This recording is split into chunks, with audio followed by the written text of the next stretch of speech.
for the invitation to be part of the launch. I'm really glad to be able to be here. Good morning, everyone. I'll also add my acknowledgement to Shane's of the traditional owners of this land, the Whadjuk Noongar people. Pay our respects to their elders, past and present.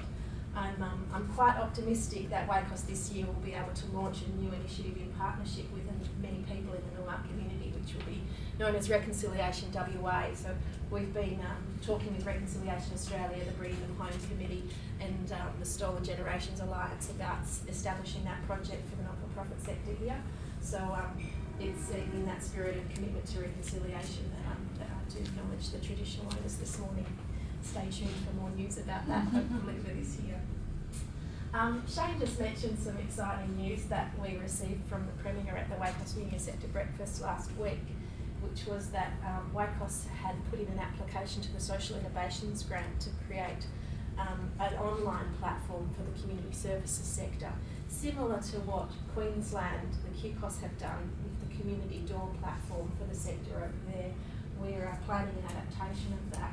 And I thought I would just pick up that foreshadowing that you've done, Shane, because it does show the innovation in the community services sector of moving its services towards the online mechanism, not to replace traditional methods of face-to-face service delivery, but to show that we are moving with the times and that we do know for a lot of people they are working online, and the more that we can do to facilitate access and to streamline and also to reduce the burden of work for those in the community services sector, the better, the more efficient and the more effective we can be. So I guess WA Mills is leading the way also in showing that they are innovating and increasing access and trying to make their products and services more available for the people that need them.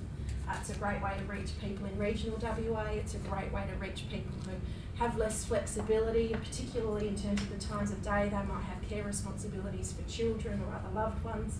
That makes it difficult for them to engage face-to-face.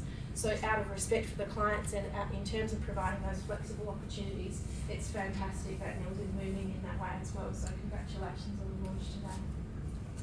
Nils, like so many other smaller not-for-profit organisations, does so much with so little and is really to be commended, providing support over the last 13 years to over 13,500 Western Australians in a way that supports them financially and that we know that we can trust doesn't expose them to unfair contracts or fees or debts that they can't sustain, is a really achievement that Nils should really be proud of. And I certainly know that, you know, as a collaborative effort as well across so many not-for-profit organisations that work to support and give access to people to the Nils services, it really is something that so many people I know in the sector are really proud of, particularly as an initiative that was somewhat rescued from a scheme that wasn't working as effectively with the state government's old furniture and white goods scheme back in 1999. That wasn't showing that it was successful. For the community sector to be able to see a vision and put it into practice and make it successful is really fantastic.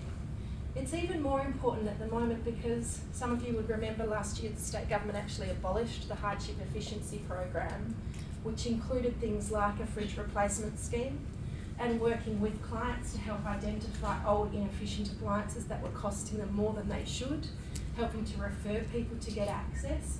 So since we've lost that scheme, which is a real shame, I can't imagine if that was being delivered by a not-for-profit organisation in the community sector that we would have underspent a program by $10 million and then seen it be abolished. That would just never happen. But it does show that there's an even greater need for Nils now and helping people to get access to those kinds of appliances, the things that are the most common that you flashed up there on the screen earlier. Really basic, essential items that people can't really run a home and a household without. So that's fantastic. We know that it's only one example of a whole range of the amazing and remarkable work that gets done in the community services sector. And over the coming weeks and months, WACOS will continue to work with Nils as well as a whole bunch of other support services that provide people with emergency relief or financial support or counselling or access to other consumer credit or consumer legal services. We're holding a forum that we've spoken with Nils about on the 6th of March, if you want to pencil that into your diary, that will bring together the range of those kinds of services to just talk about how do we coordinate and collaborate, and is there more that we can do to improve the way that we provide support to people who are struggling with the high cost of living in WA.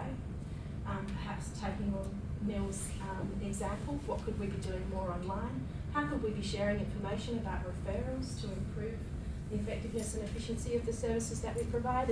And is there a need to come together as a sector of organisations that work in that kind of consumer financial space in the way that currently the emergency relief sector really comes together regularly? They meet monthly, they talk about how they're working as a sector. Could we broaden that out? Would that benefit consumers out there if we brought services like Neil's, financial counsellors and others into that space to have a conversation about how we're coordinating and collaborating? So I just thought I'd mention that and invite you along for those who would like to be part of that event on the 6th of March for our members. It's taking place in the week that we will be focusing on the cost of living in the lead up to the state election on the 9th of March. It won't be a political event, but it is politically context. So we will be running a series of events that week that do focus on the high cost of living and what more we could be doing about helping Western Australians in that context. One of the other things that we're doing in the lead up to that is we're starting to engage more on Twitter. As an online service, it'd be great if we could all be promoting through the different social medias, having people like Neil's on Facebook. So I'll make sure that Wacos goes away today and tweets about the launch so that we can get people talking online and getting people to connect to the website.